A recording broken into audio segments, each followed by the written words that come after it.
The millionaire was used to controlling everything until he met the author of his favorite book, and what she did turned his world upside down. What happens when a man who times every second of his life meets a woman who lives by improvising?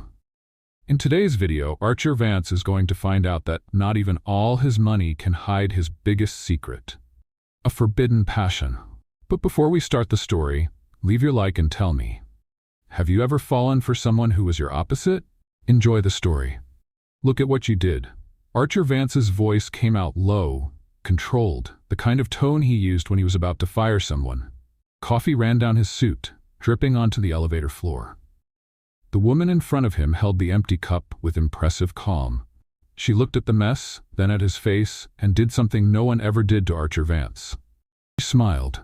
If it makes you feel any better, you look a little more human now. Archer blinked. Once, twice. His brain, trained to process million-dollar contracts in seconds, simply froze. Who was this woman, and why wasn't she apologizing?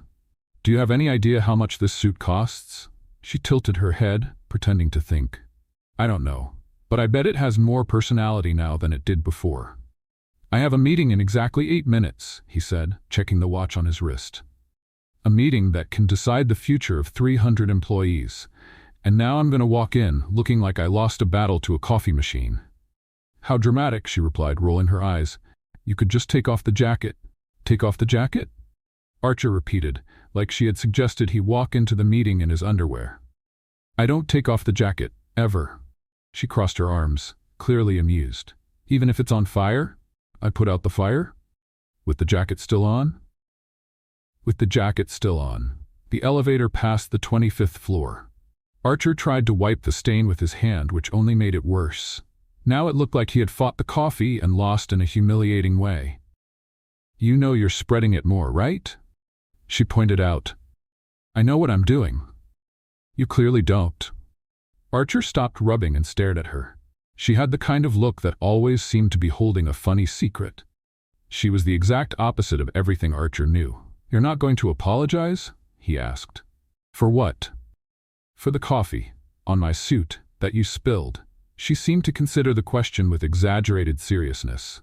Technically, you bumped into me when you walked into the elevator like you owned it, which, now that I think about it, maybe you do. But still, you're the one who caused the first collision bump into you. Yes, you did. I stepped into the elevator, running over everything in your way. Archer opened his mouth to respond, but realized he had no argument. He had walked in while staring at his phone, answering emails, doing mental math for the meeting. It was possible, just possible, that he hadn't paid attention to who was standing in front of him. But admitting that was out of the question. Even so, he said, a polite person would apologize. A polite person doesn't enter elevators like a tractor in a suit. The elevator reached the 30th floor. The doors opened. Archer didn't move, neither did she. Isn't this your floor? She asked. It is, and you're not getting out? I am. Neither of them moved. You're waiting for me to apologize, she concluded. I'm waiting for a minimum level of civility. She stepped forward into his personal space in a way that made Archer instinctively lean back. She was shorter than him, but somehow in that moment she seemed to fill the entire elevator. Listen, you pressed and polished robot, she said, with a smile that was half amusement, half challenge. I'm not apologizing for an accident you caused. And you know why? Why? Because you need to learn that not everything in the world works the way you want. Sometimes coffee spills, sometimes meetings run late, sometimes life just happens, and all you can do is change your shirt and keep going. She patted his shoulder, right on top of the coffee stain, and walked out of the elevator. Have a great meeting. Tractor in a suit, she said without looking back. The doors closed before Archer could respond. He stood there, alone, with a ruined suit and something strange happening in his chest. It wasn't anger, even though it should have been. It wasn't humiliation, even though it would have made sense. It was something he couldn't identify, like a puzzle piece that didn't fit anywhere. Archer Vance was 34. He had built an empire before turning 30. He controlled companies, investments, people. His productivity app scheduled every minute of his day, from the time he woke up to the exact number of steps he should take before going to sleep. He controlled everything, but in that elevator for 2 minutes and 43 seconds, an unknown woman holding a cup of coffee had done something no one ever managed to do. She had taken him out of control. And worst of all, Archer couldn't stop thinking about her. He looked at the stain on his suit, then at the closed elevator doors, and muttered to himself, who was that woman? He still didn't know, but he was going to find out. And when he did, Archer Vance would make sure she understood exactly who she had gotten herself involved with. What he didn't realize was that spilled coffee was only the beginning. The first domino in a chain that would knock down, piece by piece, the perfectly organized life he had built. Because sometimes chaos doesn't ask for permission. It simply walks into the elevator, spills coffee on your suit, and leaves smiling. The meeting lasted 2 hours. Archer didn't remember a single word. His eyes went back to the stain on his suit every 5 minutes, as if the coffee had come to life and was mocking him. When he finally returned to his office, the first thing he did was take off his jacket and throw it in the trash. Then he pulled the jacket back out. Then he threw it in again. Mr. Vance? His assistant Margaret's voice came through the intercom. Is everything okay? The motion sensor detected unusual activity in your office. I'm exercising, he lied. With your jacket? Archer looked at the jacket in the trash, then at the intercom, then at the jacket again. Margaret, can you turn off the motion sensor in my office? Sir, you installed that sensor yourself. You said it would increase your productivity by 12%. Well, now it's reducing my sanity by 80%. Silence on the other end. I'll turn it off, sir. Archer spent the rest of the day trying to focus. He reviewed contracts, approved budgets, mentally fired 3 people who annoyed him in meetings. But every time he closed his eyes, he saw that woman's smile. The way she had patted his shoulder. The absolute calm while his world collapsed in the form of coffee. Stiff robot. Who did she think she was? That night, alone in his penthouse apartment, Archer did something no one in the business world would ever suspect. He picked up a book, not just any book. The 4th volume of Hearts of Asphalt, the romance series he had been reading in secret since he was 28. The books were locked in a safe behind an abstract painting he pretended to like. The safe code was more complicated than the password to his bank accounts. Archer settled onto the couch, opened the book, and felt his shoulders relax for the first time all day. That was his secret, his refuge, the only place where he could simply feel. Then he saw the announcement on the last page. Coming soon, the final volume of Hearts of Asphalt, the definitive farewell of Daniel and Elena. Definitive farewell. Archer read the line 3 times. He opened his phone and searched. He found an interview with the author, L.J. Rose, confirming that the last book would have a tragic ending. That Daniel, the main character, wouldn't survive. He stood still, staring at the screen, feeling something he hadn't felt since... never. Panic. He told the phone. No, you can't do that. Archer got up and started pacing around the living room. His productivity app beeped, reminding him he should be asleep in exactly 42 minutes. He ignored it.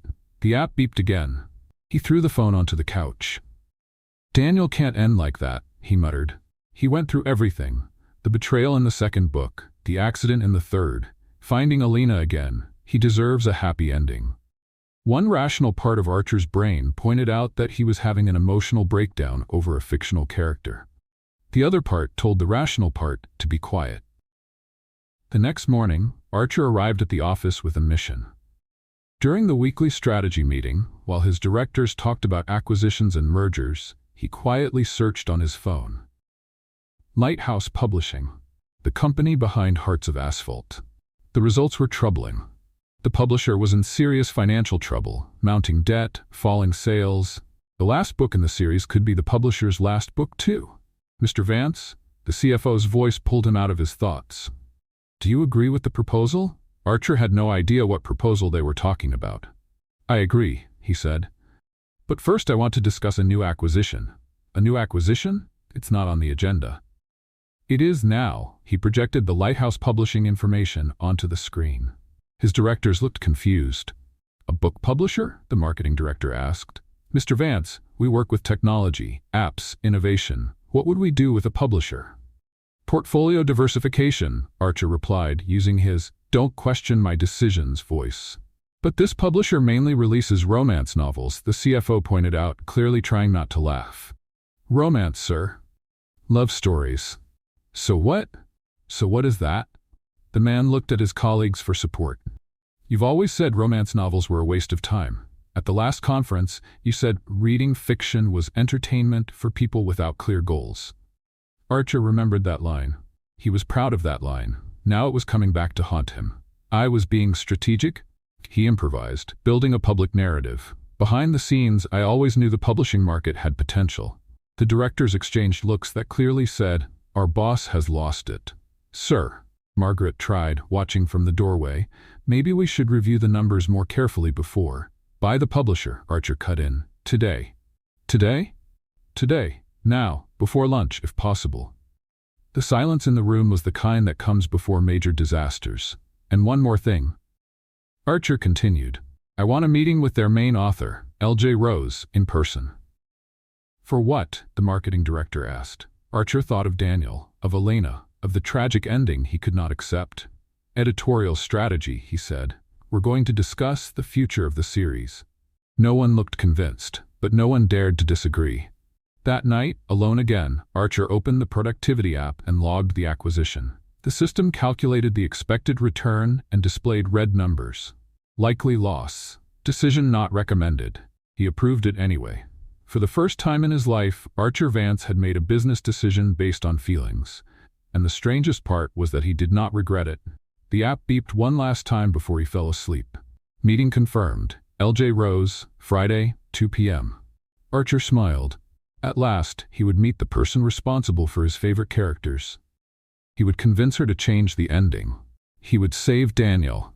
What he didn't know was that L.J. Rose had already spilled coffee on him once, and she was about to spill a lot more.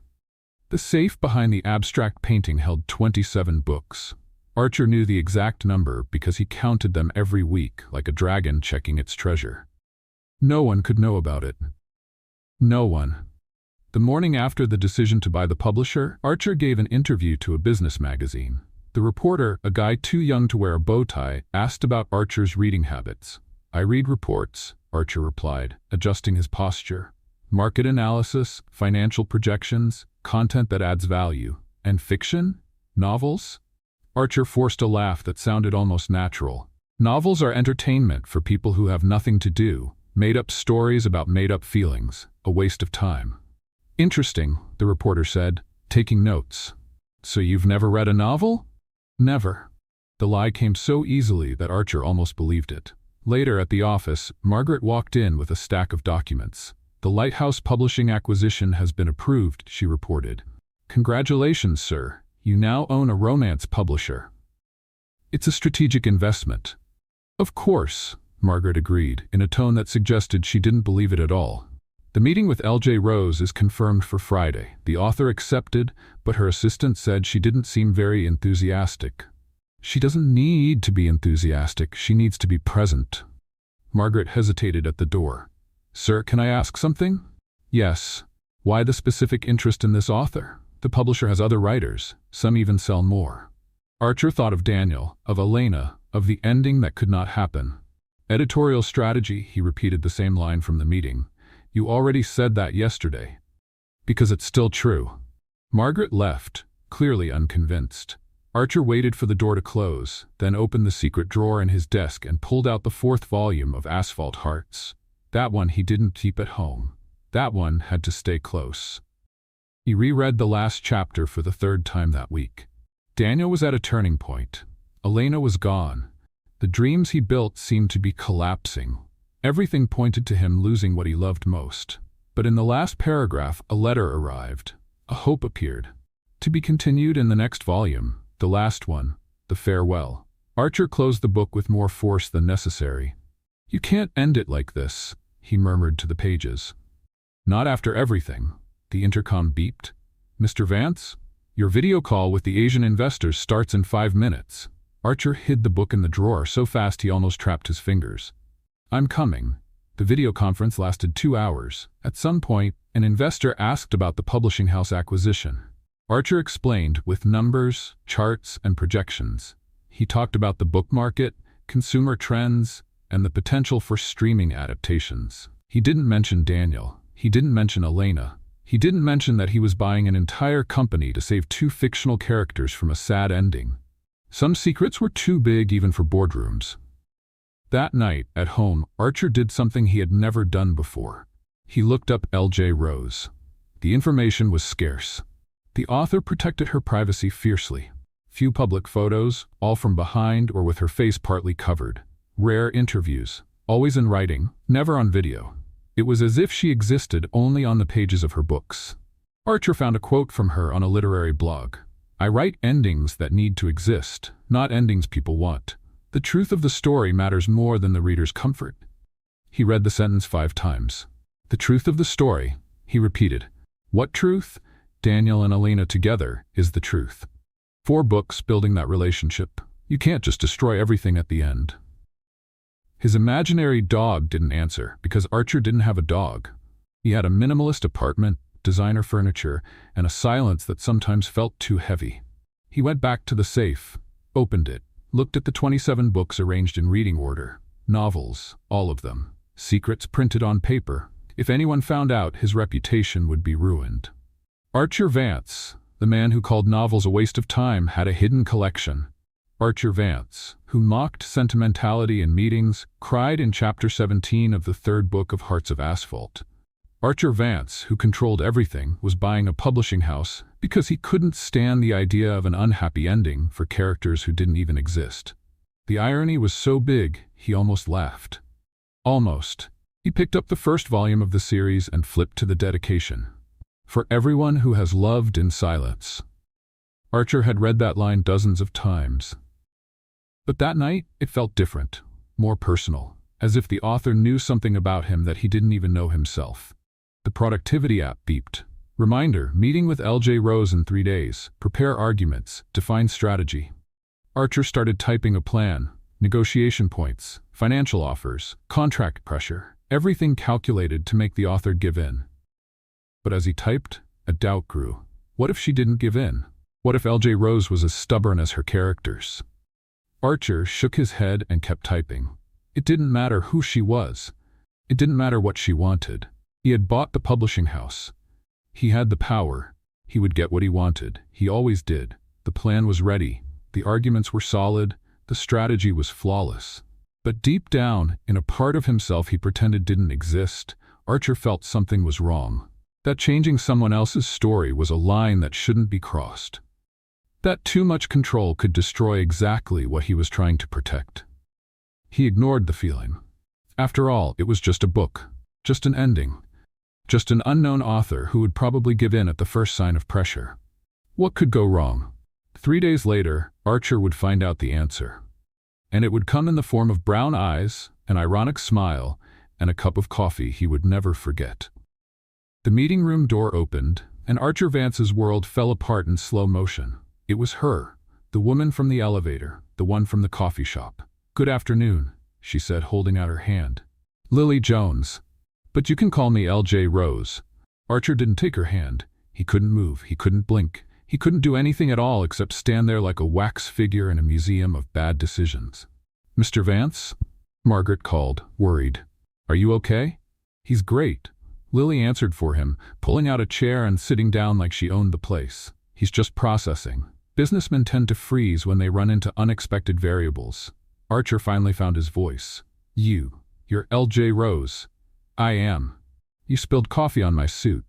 "Technically, you bumped into me. But yes, there was coffee involved." Margaret looked from one to the other, clearly lost. "Do you know each other?" "No," Archer said. "Yes," Lily said at the same time. The silence that followed was awkward. Archer took a deep breath, adjusted his tie, and tried to regain control. He was Archer Vance. He did not get nervous because of authors. "Can we begin?" he said, sitting at the head of the table. "Sure, suit-wearing tractor. I'm curious why you bought my publishing house." "It's not your publishing house. It's mine now." "The walls are yours. The stories are still mine." Archer opened a folder with documents. Contracts, clauses, numbers. His safe territory, Miss Jones.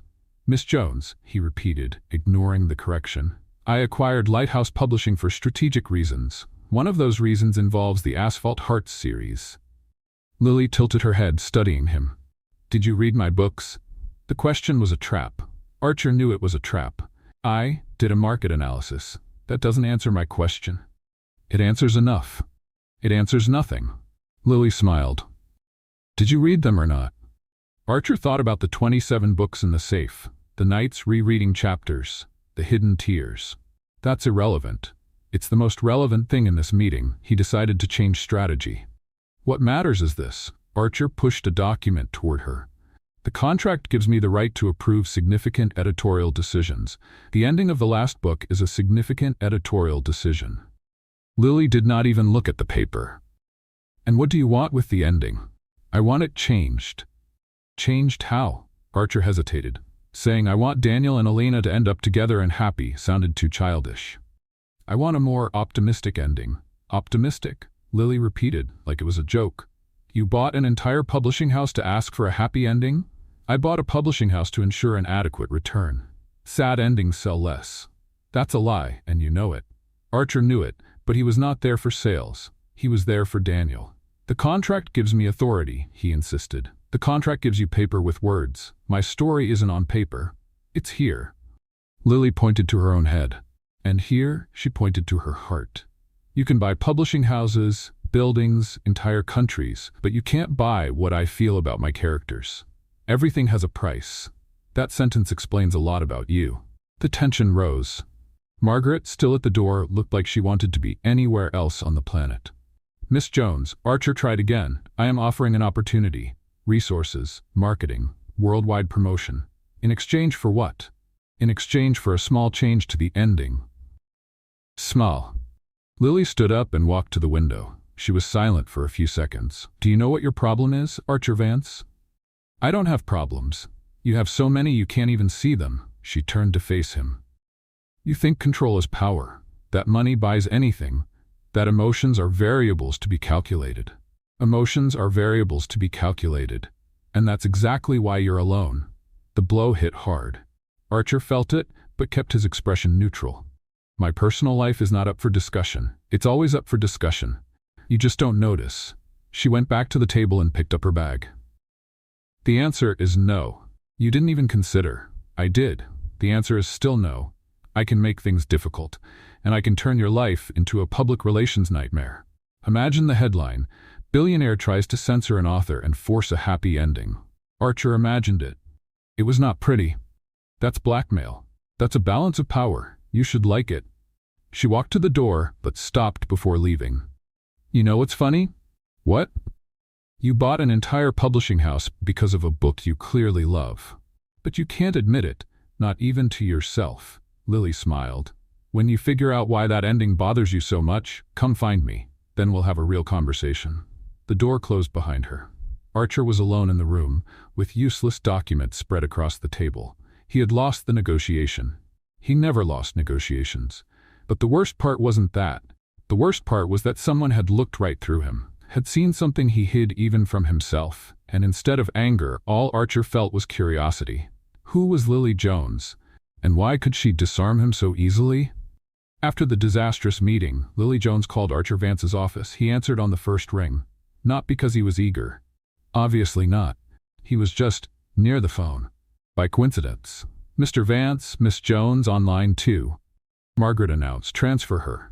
Do you want me to stay on the line to take notes? No. Are you sure? Because last time, Margaret. Transferring, sir. A click. Then her voice.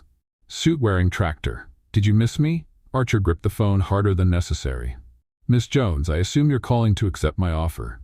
Wrong assumption. I'm calling to make a counteroffer. I'm not interested in counteroffers. You are. You just don't know it yet. Archer hated when she talked like that, like she knew things about him that even he didn't know. Talk. In person. Tomorrow. There's a coffee shop downtown, 3 blocks from your building. It's called Bean There. See you at 10. I don't go to coffee shops. You'll go to this one. Why would I do that? Because you want to change my ending, and this is the only way to do it. The line went silent. Archer stared at his phone for at least 30 seconds. Then he called Margaret. Cancel my meeting tomorrow at 10. Which meeting, sir? Any meeting I have? The next day, Archer walked into Bean Warner. They're feeling completely out of place. The place was small, cozy, and full of people who clearly didn't have important meetings to get to. There were couches, plants, soft music, everything he avoided. Lily was at a table in the corner, with an open book and a steaming cup. She looked up when he approached. "You came. Did you doubt it?" "A little." She pointed to the chair across from her. "Sit. Order something. They make an incredible cappuccino. I don't drink cappuccino." "What do you drink?" "Black coffee. No sugar." "What a surprise." Lily rolled her eyes. "I bet you also eat salad with no dressing and think black and white movies are too exciting." Archer sat down, ignoring the jab. "You said you had a counteroffer. Straight to the point. I like that." She closed the book. "But first, a question." "Go ahead." "Why were you in that elevator that day?" "I work in the building." "No. I mean, why that specific elevator, the one on the east wing?" "You own the whole building. You probably have a private elevator with classical music and champagne." Archer frowned. "The private elevator was under maintenance." "Oh, so it was fate," Lily smiled. "And I was there because I went to visit a friend who works at the accounting firm on the 12th floor. She had just ended a relationship and needed moral support." "Is that relevant?" "Everything is relevant. You just don't understand yet." A waitress came over and Archer ordered black coffee. Lily ordered another cappuccino and a slice of chocolate cake. "You shouldn't eat that," Archer said, without thinking. "Why?" "It's not healthy." "So what?" "What do you mean, so what?" "So what if it's not healthy?" Lily looked genuinely confused. "It tastes good. It makes me happy." "What's the problem?" Archer opened his mouth to answer but realized he didn't have a logical response. His nutrition app always said sugar was the enemy, but the app didn't mention happiness. "None," he muttered. "Great. Now the counteroffer." Lily leaned forward, resting her elbows on the table. "The publisher is in financial trouble. You know it. I know it. If you pull your investment now, we'll shut down in 3 months. That's your problem, not mine. It's our problem, because if the publisher closes, the last book won't be published, and you won't know the ending." Archer swallowed hard. "I can buy the rights. You can, but I can refuse to sell, and I can spend the next 10 years without writing a single word just to annoy you." "You would do that? Want to take that risk?" The coffee arrived. Archer took a sip, using the time to think. Lily was right. She had a card he couldn't ignore. "What do you want?" "I want you to understand why stories matter, not as products, as human experiences." "And how do you plan to do that?" Lily smiled, the kind of smile that comes right before a dangerous idea. 1 week. 1 week of what?"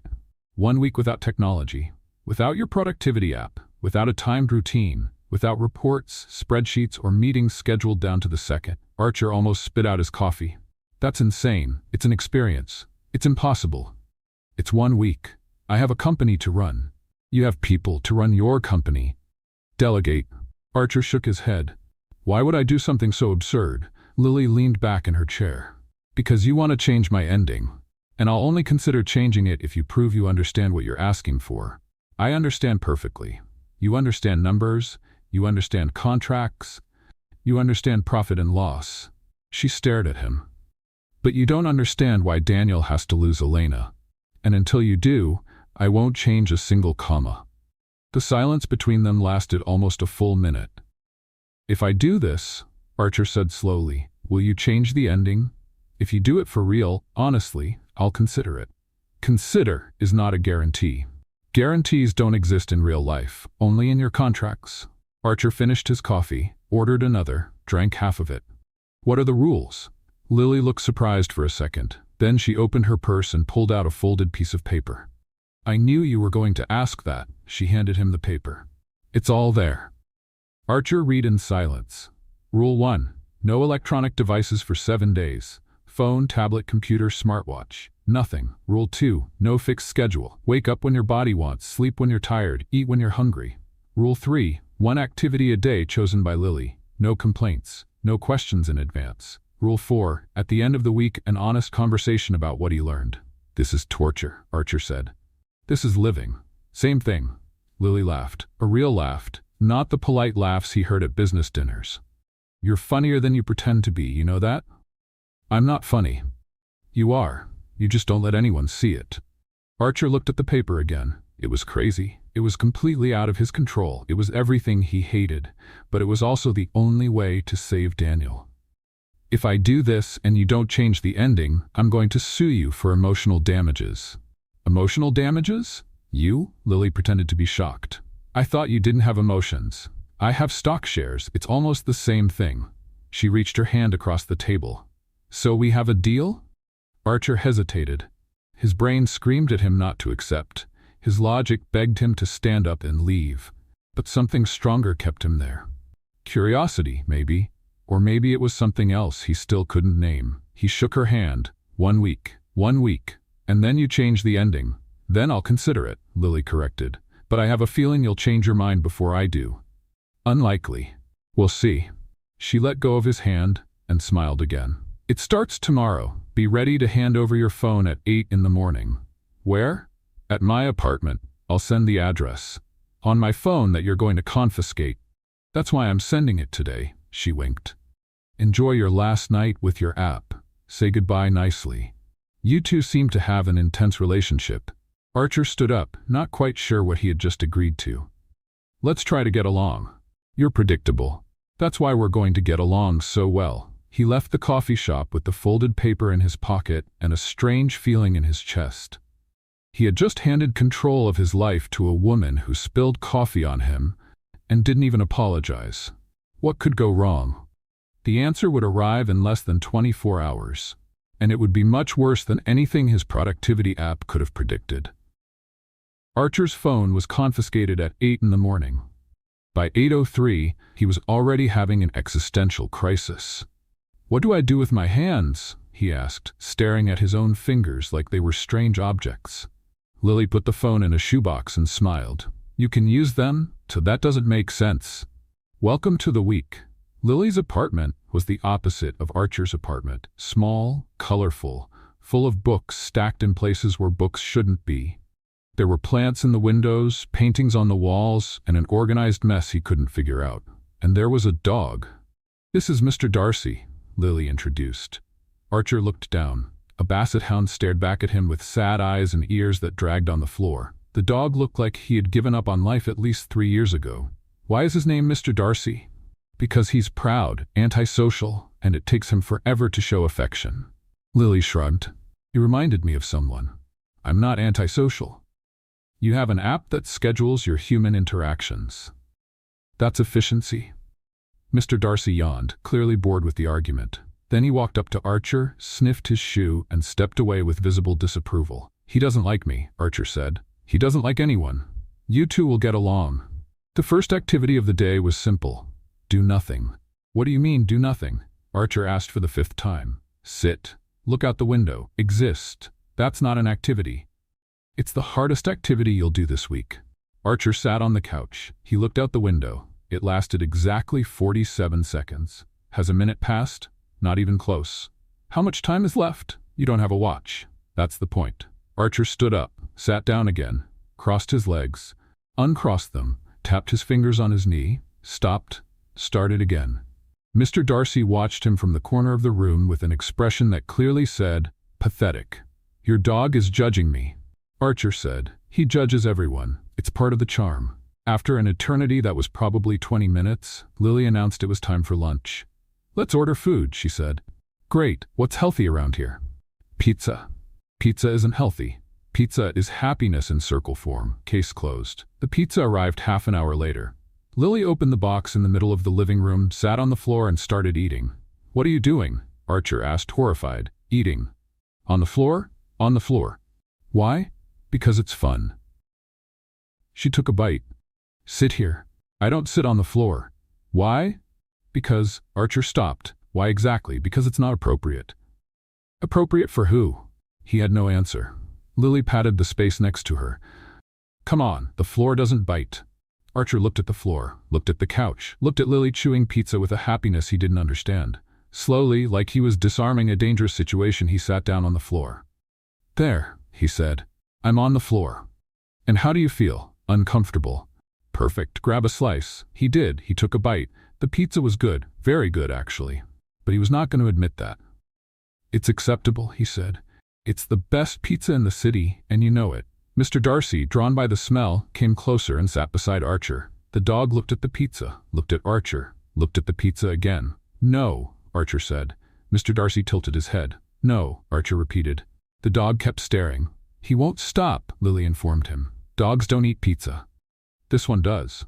It's not healthy." "So what?" Before Archer could answer, Mr. Darcy lunged forward, stole the slice from his hand, and ran off. Or rather, trotted away slowly. "Because basset hounds don't run." "He stole my pizza," Archer said in disbelief. "He does that."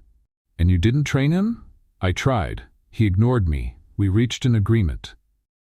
"What kind of agreement?" "He pretends to obey me, and I pretend to believe him." Archer stood up to recover the pizza, but Mr. Darcy had already disappeared behind the couch. Satisfied chewing sounds came from back there. "That dog is complicated.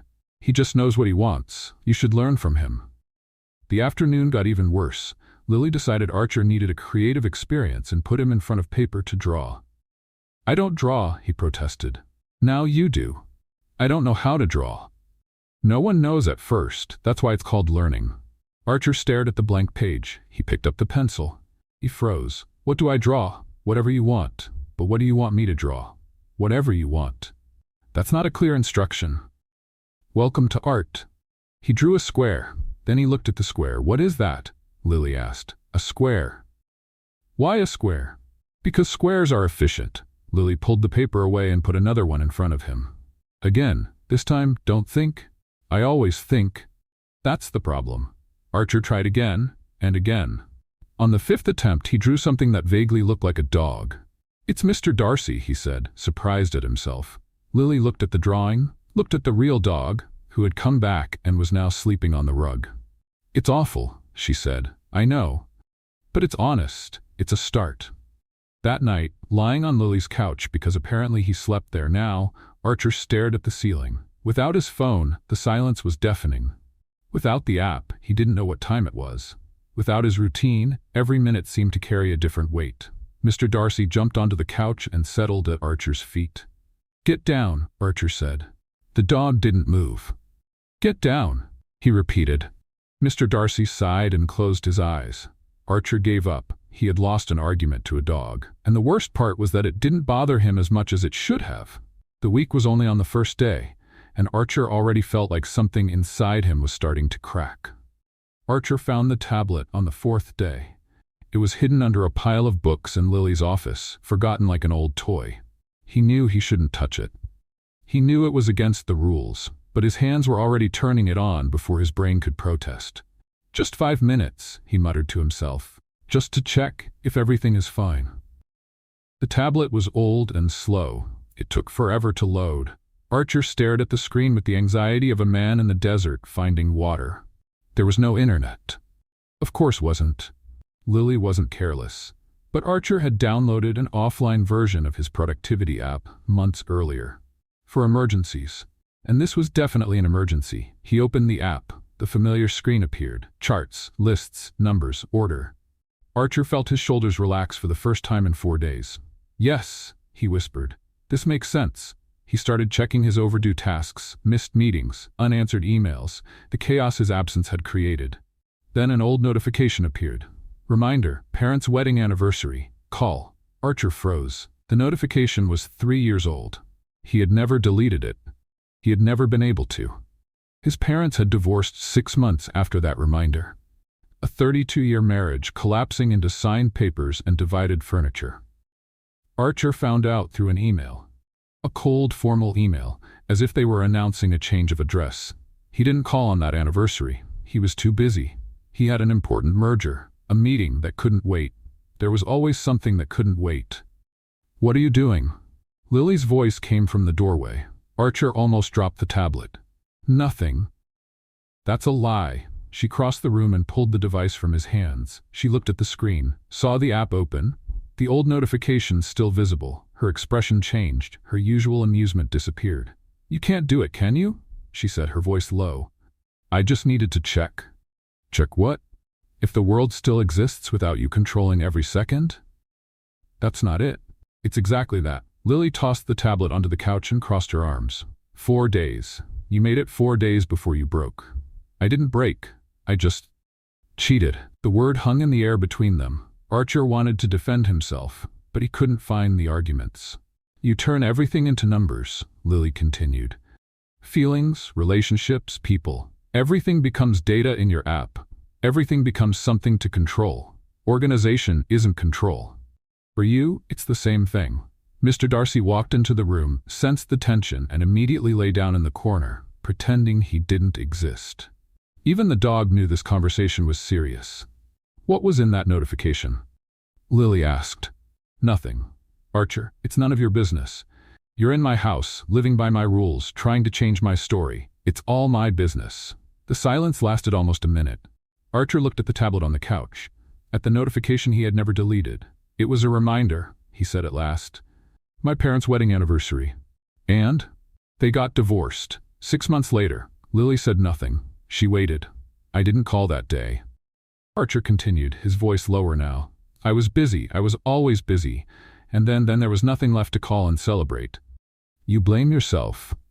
I don't blame myself for anything. You keep a reminder from 3 years ago in an app you check every day. That's blaming yourself. Archer stood up and went to the window. He couldn't look at her. My father once said I was too efficient to be human, he said, staring down at the city. He said I treated everything like business, even people. And you? I said efficiency was a strength, not a flaw. And what do you think now? Archer didn't answer. Lily stepped closer and stood beside him at the window. Do you know why I write stories? She asked. Why? Because stories are messy. Characters make the wrong choices. Relationships fall apart. Endings aren't always happy. She looked at him. And that's okay, because that's how life works. I don't like how life works. Nobody does, but hiding in apps and numbers doesn't change it. It just delays it. Archer finally turned to face her. What do you want me to do? I want you to keep going, but with one condition. What is it? Tomorrow, you're going to face a real situation. No preparation, no plan, no knowing what to expect. What kind of situation? You'll find out tomorrow. That's not fair. Fairness is a concept invented by people who want to control outcomes. Lily shrugged. Do you accept it or not? Archer thought about leaving. He thought about grabbing his phone from the shoebox, calling Margaret, and going back to his organized life. But then he thought about Daniel, about Elena, about the ending he wanted to change. And he thought about something else. He thought about the notification from 3 years ago. The phone call he never made. The marriage he didn't save. Maybe Lily was right. Maybe he needed to stop running. I accept, he said. Why? Because? He hesitated. Because I need to prove I can. Prove to who? Archer wasn't sure of the answer. Mr. Darcy got up from the corner, walked over to Archer and pressed his head against Archer's leg. It was the first gesture of affection the dog had shown all week. Looks like he decided to like you, Lily observed. Why now? Because you finally stopped pretending everything is fine. That night, Archer couldn't sleep. He kept thinking about what would come the next day. The unprepared situation. The fear he felt and wouldn't admit. The last thing he saw before closing his eyes was Mr. Darcy asleep at his feet. And the first thing he heard in the morning was Lily's voice. Get up. We're going somewhere you've never been. Where? Lily smiled in that way that always came right before trouble. You'll find out when you get there. The place was a community center in Brooklyn. Peeling walls, plastic chairs, and the smell of cheap coffee that would make Archer's favorite barista have a nervous breakdown. What is this? Archer asked, standing at the entrance as if the floor were lava. A charity bingo night. Lily replied, pushing him inside. To raise funds for the neighborhood library. Bingo. Bingo. You brought me here to play bingo. I brought you here to live.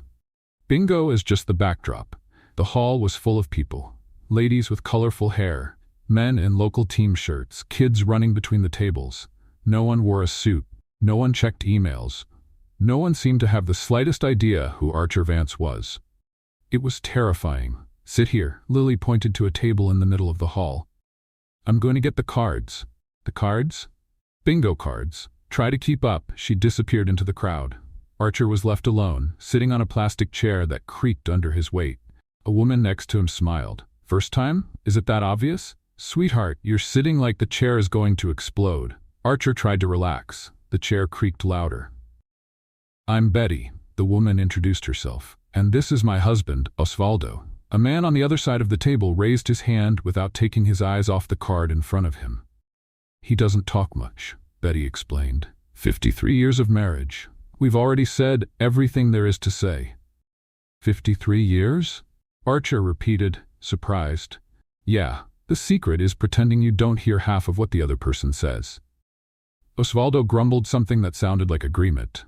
Lily came back with the cards and a cup of soda. Here, you have 3 cards.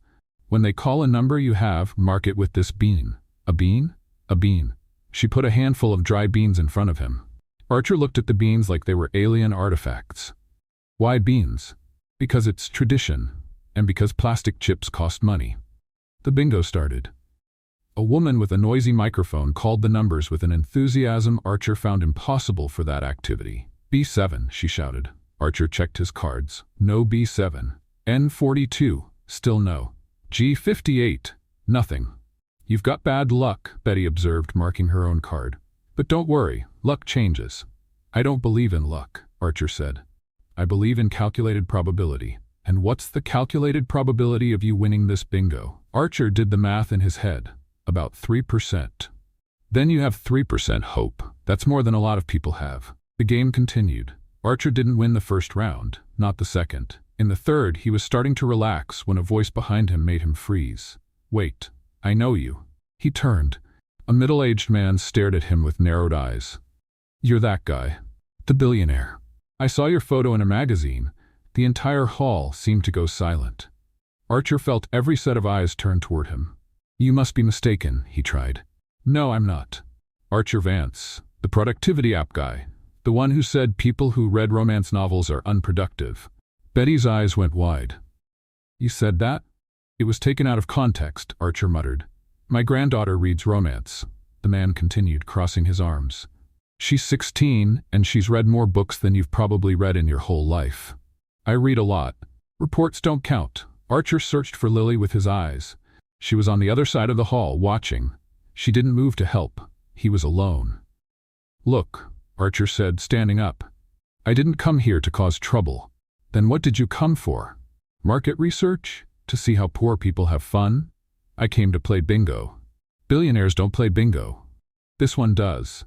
The silence held. Archer could leave. He could call a car, go back to his penthouse, and pretend that night never happened. But something kept him there.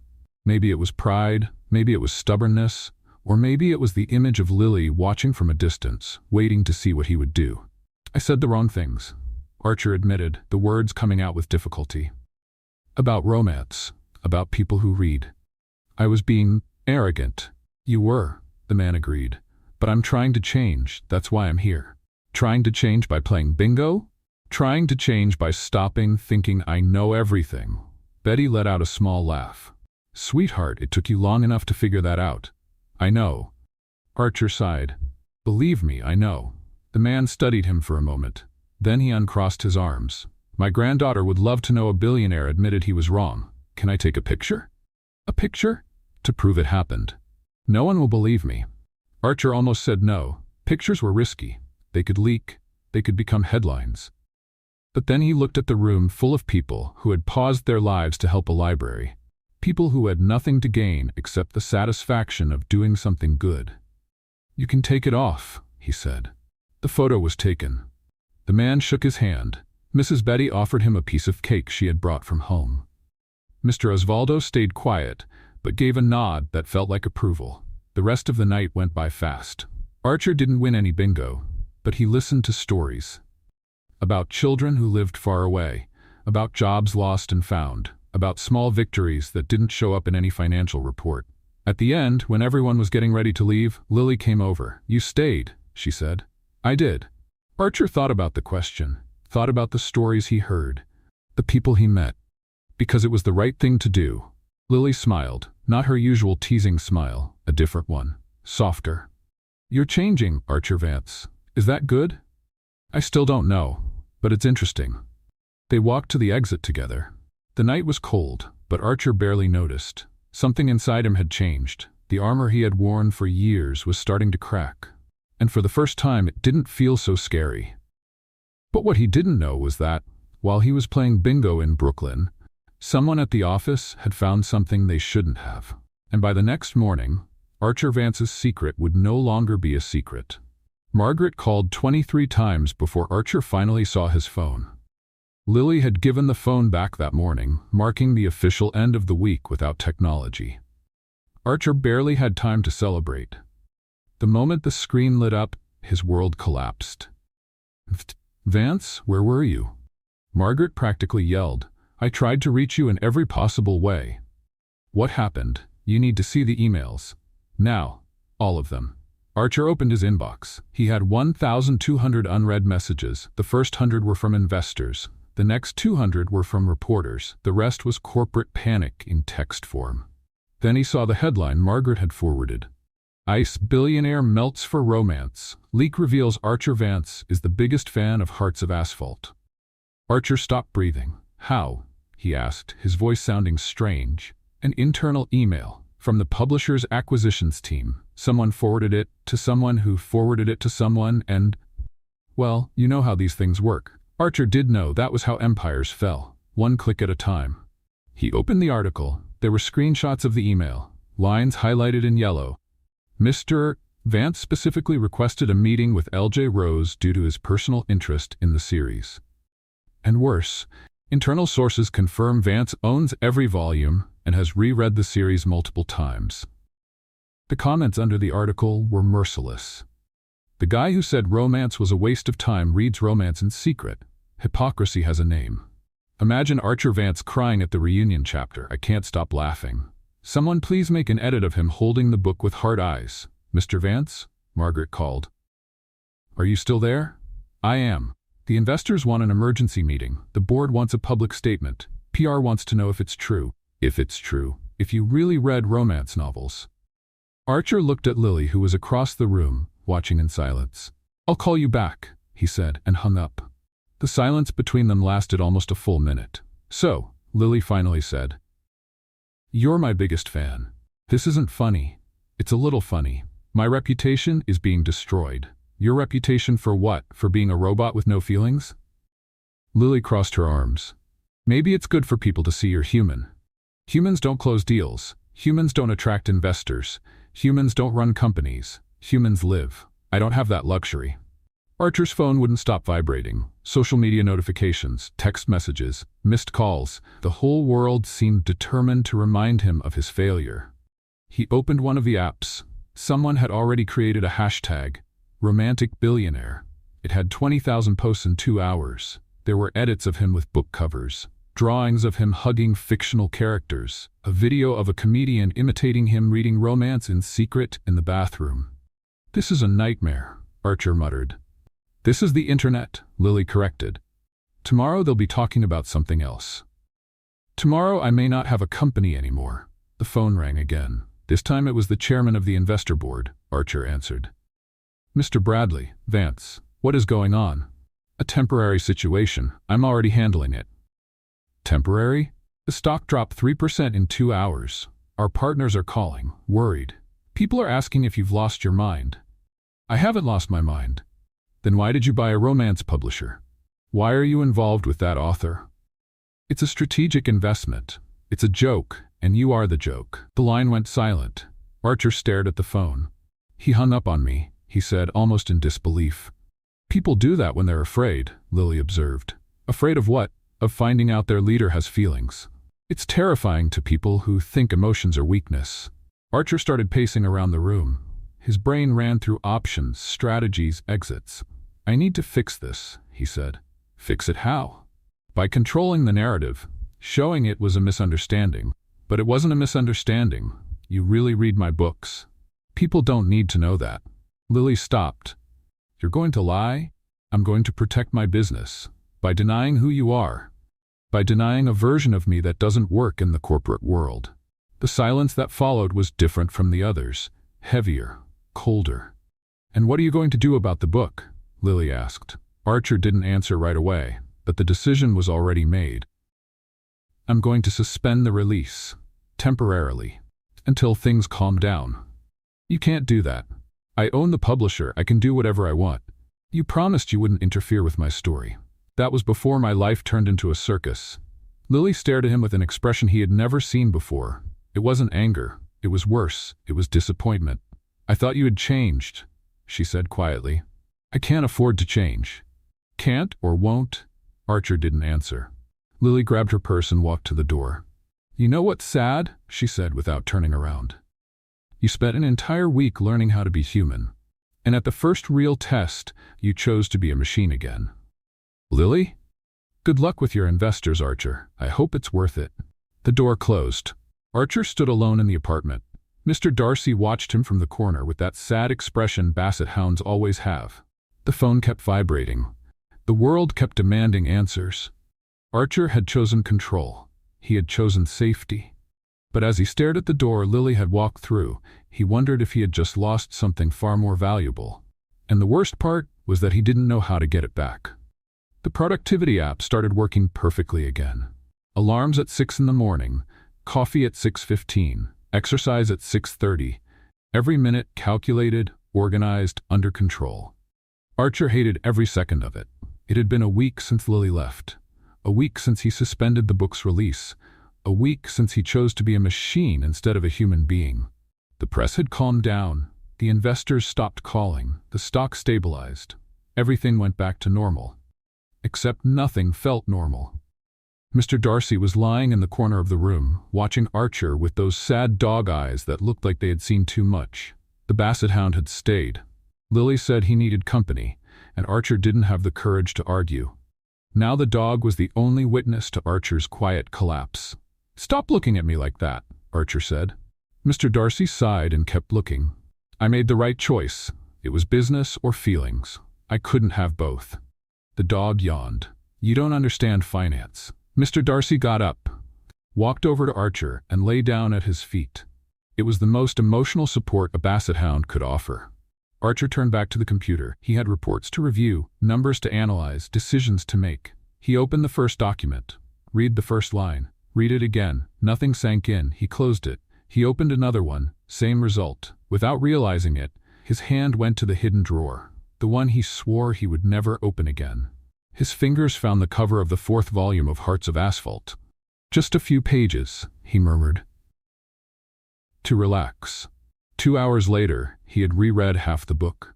Daniel was at the chapter where he finally admitted his feelings for Elena. After 3 books of running, hiding, pretending he didn't feel anything, the character looked at her and said, "I spent my whole life building walls to protect myself. But you didn't try to climb the walls. You just sat outside and waited. And when I finally opened the door, you were still there." Archer closed the book. His throat felt strangely tight. "It's just fiction," he told Mr. Darcy. "It doesn't mean anything." The dog gave a weak little growl like he was bored. "It doesn't mean anything," Archer repeated with less conviction. The intercom buzzed. "Margaret, Mr. Vance, the board meeting starts in 30 minutes. "I'm coming." "And sir?" "What? Are you okay? Your voice sounds strange." "I'm perfectly fine, if you say so." Archer stood up, adjusted his tie, and looked at the mirror. The reflection showed a man in a flawless suit, perfect posture, controlled expression. It also showed a man who hadn't slept right in a week, who hadn't eaten right in a week, who hadn't felt anything right in a week. "You're pathetic," he told the reflection. The reflection agreed in silence. The board meeting was exactly like every other one. Charts, numbers, projections, everyone talking about growth, expansion, profits. No one asked how he was doing. No one asked if he was happy. Happiness didn't show up in quarterly reports. "Mr. Vance," the CFO's voice cut through his thoughts. "Do you agree with the proposal?" "What proposal?" "To sell the publisher. Since the acquisition caused so much controversy." "Sell the publisher. Sell Asphalt Hearts. Sell any connection that still existed to Lily." "No," Archer said. "No? We're not selling." "But sir, the numbers suggest—" "I know what the numbers suggest. The answer is still no." The board members exchanged looks. Archer ignored them. After the meeting, he went back to his office, sat in his chair, stared at the wall. He stayed like that for almost an hour. Then he did something he hadn't done in years. He took a sheet of paper, a pen, and he started to write. It wasn't a report. It wasn't an analysis. It wasn't anything that could be measured or calculated. It was a letter. "Lily, I spent my whole life believing control was the only way to survive. That if I could predict everything, calculate everything, organize everything, nothing could hurt me. But you showed me that some things can't be controlled. And that maybe that isn't a bad thing. I read your books because they made me feel something I couldn't feel in real life. Daniel and Elena had what I wanted, but was afraid to go after. I tried to change the ending because I couldn't stand the idea of losing something I loved, even if it was fiction, even if it wasn't mine. You were right, about everything. I am a stiff robot, a tractor in a suit, a man who is afraid to be human. But for the first time in my life, I want to change that. I don't know if you will forgive me. I don't know if I deserve to be forgiven, but I needed you to know. You made me want to be better. And that is more than anyone has ever done. Archer stopped writing. Reread the letter. Almost threw it in the trash, but something stopped him. Mr. Darcy had walked into the office at some point and was now sitting beside him, staring at the paper. What do you think? Archer asked. The dog licked his hand. I'll take that as approval. Archer folded the letter and put it in his pocket. He didn't know if he would send it. He didn't know if it would make a difference. But for the first time in weeks, he felt like he had done something real. His phone buzzed, a notification from the productivity app. Literary event, unfinished release of Asphalt Hearts, L.J. Rose confirmed, tomorrow, 7 p.m. Archer looked at the notification, looked at the letter in his pocket, looked at Mr. Darcy.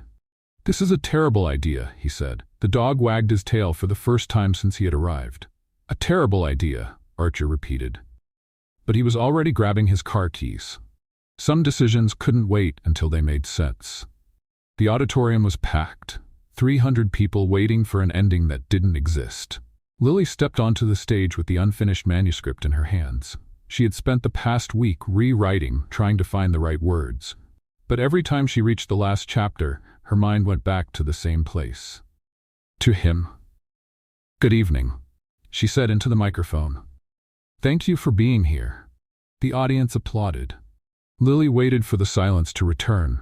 You came to hear the ending of Asphalt Hearts, and I need to be honest with you. She took a deep breath. The ending doesn't exist yet. A murmur ran through the auditorium. People looked at each other, confused. Someone in the third row asked out loud if it was a joke. It's not a joke, Lily continued. I spent 4 years writing this series, 4 years living with Daniel and Elena. I knew exactly how the story would end. I had everything planned. She paused, but something changed, someone changed, and suddenly the ending I had written didn't feel true anymore. The audience went silent. Lily looked down at the manuscript in her hands. I've always said I write endings that need to exist, not endings people want. But maybe I was wrong. Maybe some endings need to be discovered, not planned. She lifted her eyes to the crowd. So tonight, instead of reading the ending, I'm going to read the second to last chapter. And then we'll see what happens. Lily opened the manuscript and began to read. Daniel and Elena's story filled the auditorium. 2 people who had spent years running from each other. 2 hearts too afraid to admit what they felt. The audience was hypnotized. Some people cried quietly, others held their breath. Lily reached the end of the second to last chapter. Elena looked at Daniel one last time. There was so much to say, so much that had never been said. She opened her mouth to speak, but the words wouldn't come. Some things are too big to fit into sentences. Daniel took a step forward, then he stopped. The silence between them was deafening. And then Lily closed the manuscript. And then nothing, she said. Because this is where the story stops. The auditorium erupted in protests. You can't stop there. Where's the ending? This is emotional torture. Lily smiled sadly. I know, believe me, I know. But I can't write an ending I don't feel. And now, she stopped speaking. Something was happening at the back of the auditorium. The doors had opened. A figure stood in the entrance, lit by the hallway light. Archer Vance. The murmur that ran through the audience was immediate. Phones went up, flashes fired. Someone shouted, "It's the romantic billionaire." Archer ignored it all. He walked down the center aisle with steady steps, his eyes fixed on the stage. In his right hand he held a few sheets of paper. Lily froze. "What are you doing here?" she asked into the microphone, her voice trembling slightly. Archer reached the foot of the stage. "I came to deliver something." "Archer, please," he said, "let me speak." Lily didn't answer. Archer climbed the steps to the stage and stopped beside her. The entire audience held its breath. "I know you don't want to see me," he said, his voice low, almost just for her. "And I understand. I did everything wrong. Absolutely everything. You suspended my book, I know. You betrayed me. I know. You chose your image instead of, I know." Archer cut her off. "And I spent the last week trying to understand why." He looked at the pages in his hand. "You asked me once why I wanted to change the ending. Why I cared so much about fictional characters." Lily nodded in silence. "I didn't know how to answer then, but now I do." Archer turned to the audience, 300 people staring at him, phones recording, the whole world about to see what he would do. "My name is Archer Vance," he said into the microphone. "And yes, I read romance novels. I've been reading them in secret for 6 years. I have 27 books in a safe behind a painting I pretend to like. And Hearts of Asphalt is the best series I've ever read in my life." A shocked silence took over the auditorium. "I wanted to change the ending because I was afraid," Archer continued. "Afraid of losing Daniel and Alina. Afraid of seeing two people I loved being separated. Because if they couldn't end up together, then maybe no one could." He looked at Lily. "But I was wrong. Endings can't be controlled. Not in books and not in life." Archer lifted the pages. "I spent the whole night writing. It's not a real chapter. It's not worthy of being in your book, but it's the most honest thing I've ever written." "Archer, you don't have to." "I do," he cut her off. "For the first time in my life, I need to do something without calculating the outcome." He took a deep breath and began to read. Daniel stood in the doorway, not knowing whether he should come in or walk away. His whole life, he had built walls of numbers, schedules, and rules only he understood. Walls that kept him safe. But safe from what? Elena was on the other side, waiting, the way she had always waited. She never tried to break down the walls. She never demanded that he change. She simply stayed, patient, present, real. Daniel took a step forward. "I'm afraid," he said. "I know," Elena replied. "I don't know how to do this. I don't know how to be vulnerable. Nobody knows. We learn together. And if I mess up, you will mess up, so will I. But messing up together is better than getting it right alone." Daniel closed his eyes. The control he had held for so many years began to slip through his fingers. It was terrifying. It was freeing. "I love you," he said. "I should have said it a long time ago." Elena smiled. "I know. I always knew." "Then why did you wait?" "Because some things need to be discovered, not forced. And you needed to discover it on your own." Daniel finally understood. Love was not control. Love was choice. Choosing to show up even when it was hard. Choosing to be vulnerable even when it hurt. Choosing someone every day, not because it was easy, but because it was true. He walked through the door. Alina was waiting on the other side. And for the first time in his life, Daniel didn't try to calculate what came next. He simply lived. Archer finished reading. The silence in the auditorium was absolute. No one moved. No one breathed. He lowered the pages and looked at Lily. "This isn't for the book," he said. "This is for you." Lily had tears in her eyes. "Archer, I'm not asking for anything. I just needed you to know." He made a move to step down from the stage. "Wait." Lily's voice stopped him. She walked up to him. She stopped less than a step away. "You wrote a happy ending," she said. "I tried." "Why?" "Because for the first time I believe happy endings are possible." The silence lasted a few more seconds. Then Lily did something no one expected. She took the microphone and turned to the audience. "I think I just found my ending." And before Archer could respond, she kissed him. The auditorium exploded in applause. The kiss on stage lasted exactly 8 seconds. Archer knew because someone in the audience timed it and posted it online. The video went viral in less than an hour. "Romantic billionaire wins over author live" was the kindest headline. The others ranged from "a twist worthy of a romance" to "someone tell his productivity app that the heart doesn't follow a schedule." Archer didn't care about any of them. For the first time in his life, he had more important things to do than read news about himself. "You know they're going to talk about this for months, right?" Lily said when they finally got out of the auditorium, escaping reporters and emotional fans. "I know. And you're okay with that?" Archer thought about the question. He thought about his reputation, the investors, the board. "I am," he said, surprised by his own answer. "What happens to the polished robot?" "He's still here. He just learned to turn off once in a while." Lily laughed, that real laugh Archer had learned to love. The months that followed were chaotic in the best possible way. Archer kept the publishing house. Not only kept it, he invested more. The last book in Asphalt Hearts came out 3 months after the event with a completely new ending. Daniel and Elena ended up together. The literary critics said it was too predictable. The reader said it was perfect. It sold 2 million copies in the first month. Archer read the entire book in one night. He cried in the last chapter. Lily pretended not to notice. "You're sniffling," she said from the bed. "It's allergies. Allergic to happy endings? Allergic to dust." That book was dusty.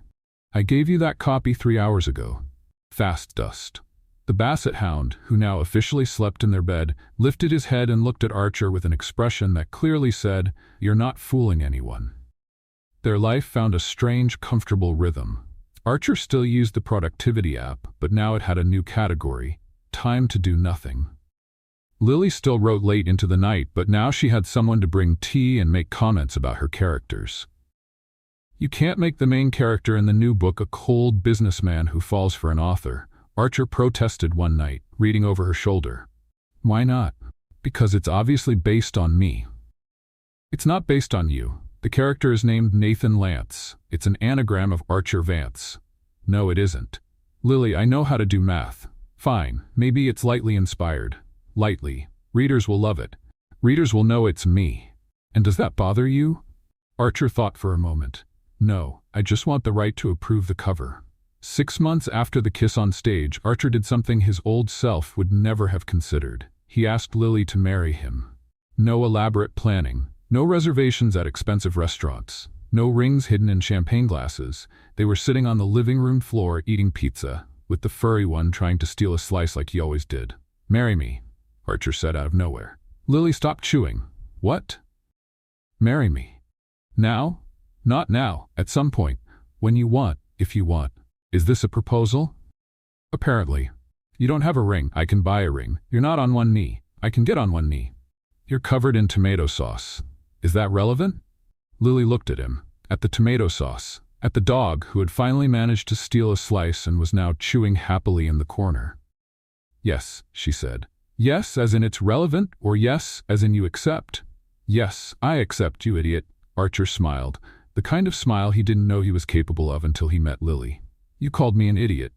"You proposed covered in tomato sauce." "Idiot" is affectionate. The wedding was set for 3 months later. Margaret almost had a breakdown when Archer said he didn't want an event planner. "Mr. Vance, weddings need organization. Lists. Schedules. Vendors." "I know." "Then why don't you want a planner?" "Because Lily said she prefers something simple." "Simple how?" "Simple like, I don't know. We'll find out." Margaret looked at him like he had announced he was moving to the moon. "Are you okay, sir?" "I've never been better, Margaret." They found the perfect place by accident. Lily was scouting locations for a scene in her new book when she discovered a small, old bookstore on the outskirts of the city. It had a garden in the back, full of wildflowers and old trees. The inside walls were covered with wooden shelves, and the smell of old books filled every corner. "Here," she said, showing the photos to Archer. "For the book?" "For the wedding." Archer looked at the photos. It wasn't an elegant venue. It wasn't a 5-star hotel. It wasn't anything he would have chosen a year ago. It was perfect. "Here," he agreed. The wedding day arrived on an October afternoon. The bookstore garden was decorated with tiny lights hanging from the trees. The tables had stacks of their favorite books as centerpieces. The makeshift altar was surrounded by wooden shelves full of old romance novels. Simple chairs formed 2 short rows. There were no more than 50 guests. Archer stood at the altar, trying not to look nervous. "You're shaking," the officiant observed, a friend of Lily's who had a license to perform weddings. "I'm not. Your hands are shaking. It's the wind." "There is no wind." "Then it's healthy anxiety." On the other side of the garden, the music started. It wasn't the traditional wedding march. It was a song Lily loved from an old movie they had watched together. And then she appeared. Lily was wearing a simple dress that suited her perfectly. Her hair was down, something she rarely did, and beside her, on a leash decorated with flowers, was the 4-legged companion who had become part of the family. The basset hound walked with the dignity of someone who knew he was the real main character of that story. "She brought the dog," Margaret murmured from the front row. "Of course she did," Archer replied without taking his eyes off Lily. Lily reached the altar. The furry one sat beside them, yawning. "You came," Archer said. "I said I would." "I know, but still." "Still what?" "Still thank you." Lily smiled. "You're welcome, tractor in a suit." The ceremony was short and full of imperfections. The officiant forgot part of the text and had to improvise. The dog barked at the wrong moment. One of the guests sneezed during the vows. Nothing went as planned. Everything went exactly as it should. When it was time for the vows, Archer pulled a paper from his pocket. "I wrote a few things," he said. "You wrote vows?" "You look surprised. You're the man who used to time every meeting down to the second. Handwritten vows seem human." "I'm learning." Archer unfolded the paper. "Lily, you walked into my life by spilling coffee on my suit and walked out calling me a pressed and polished robot. In that moment, I hated you a little." Laughter from the guests. "But you did something no one had ever done. You saw me, not the businessman, not the billionaire, not the image I built to protect myself. You saw the man under all of it. And for some reason I still don't understand, you decided to stay." Lily had tears in her eyes. "I spent my whole life controlling every detail because I was afraid. Afraid of losing. Afraid of making mistakes. Afraid of feeling. You showed me that fear doesn't disappear, but we can choose to live anyway." He put the paper away. "I don't know what the future holds. I don't have charts, projections, or apps that can tell me. But for the first time, that doesn't scare me. Because any future with you is a future I want to live." Lily wiped her eyes and took a deep breath. "My turn." She didn't have paper. She didn't have anything written. Archer Vance. "I spent my whole life creating stories about people who find love, but I never imagined my own story would look like this." She held his hands. "You surprise me every day. The way you try to cook and always burn something. The way you read my drafts and pretend you didn't cry. The way you organize spices in alphabetical order and think I didn't notice." Soft laughter from the guests. "I love you not in spite of who you are, but because of who you are. Every part of you. Even the parts you're still learning to accept." She squeezed his hands. "You taught me that people can change, and I promise to spend the rest of my life writing new chapters of this story. With you." The officiant smiled. "By the power vested in me, I now pronounce you husband and wife. You may kiss the bride." Archer kissed Lily as the guests applauded. The basset hound howled. The reception happened right there, between the bookcases and the lights in the garden. Simple food, soft music, people talking without rushing. At some point, Archer stepped away and watched the scene from a distance. Lily dancing with her father, the dog getting petted by all the guests, Margaret laughing at some joke. Mrs. Betty and Mr. Osvaldo had come. The bingo man who almost exposed him was there too, now telling everyone he knew he was a good guy from the start. It was messy, imperfect, completely outside of any schedule. It was the most beautiful thing Archer had ever seen. Lily walked up to him. "What are you thinking about?" "About how I almost lost all of this." "But you didn't." "But I almost did." She rested her head on his shoulder. "You know what I learned from writing stories?" "What?" "That the best endings aren't the perfect ones. They're the true ones." Archer smiled. He pulled his phone out of his pocket and opened his productivity app. "What are you doing?" Lily asked, creating one last event. He typed for a few seconds and showed her the screen. Event, be happy with Lily, duration, forever. Repeat, every day. Lily laughed, with tears in her eyes. "You're very insightful. I learned from the best." Archer looked at her, at the garden full of books, at the life he never planned but still found anyway. He spent years trying to control the financial market, predict every variable, calculate every outcome. But he discovered that the only story worth living is the one we write without a draft. "That's a good ending," he said. Lily smiled. "It's not an ending. It's just the start of a new chapter."